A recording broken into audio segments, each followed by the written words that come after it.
They always ask why Albay is able to do that. And despite, of course, why we've achieved at least a level of political harmony despite all the disasters. Because we've gone through, as I've said, training. And part of training is rights education or entitlement education. So once people exercise their rights, and once the state or the local community or the provincial government enables them to exercise their rights, then it forces the entire ecosystem to behave accordingly. Because I think what is critical during disasters is that the poor have rights. And during disaster, the rights of the poor increases. And therefore, the duties of the state for the poor also increases. We start from planning. And this is where Surca plays a lot. We will be the first province that essentially will come up with a climate-proof, comprehensive land use plans. We have already trained our local government units. We've downloaded down to the last barangay our climate scenarios, both for the 2030 as well as 2050.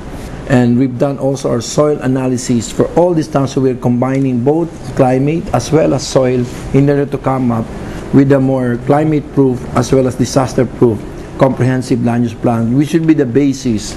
And I think this is our first weapon against the impacts of climate change and other disasters. For the past 4 years, I've always had to deal with the challenge of the spirit standards. We definitely need more permanent evacuation centers. This is clearly a need, especially because preemptive evacuation is our principal tool in addressing the impacts of climate change. I think we still need about the capacity for at least 20,000 families in order to make sure that we can minimize the displacement of school children whose classrooms we use as evacuation center. The second critical gap faced by the province in order to achieve zero casualty is really information technology that makes science and scientific information more readily available to the general population. Climate change, as well as the impacts of climate change, are evolving as they intensify.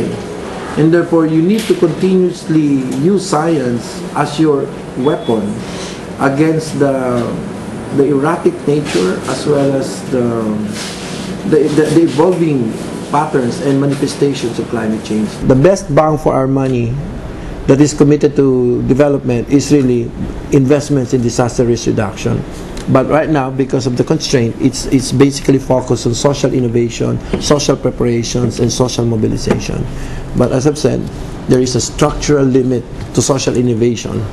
The bricks and mortars of development are also the bricks and mortar of disaster risk reduction in order to achieve zero casualty. You need to convert the spillways into bridges. You need to enhance the specifications of our defense dikes. We have to divert our river system in order to secure our farms and secure our homes, especially from floodings. We need to relocate our coastal population. That needs a lot of money. I have a 464-kilometer coastal system, and I have at least 62,000 coastal households.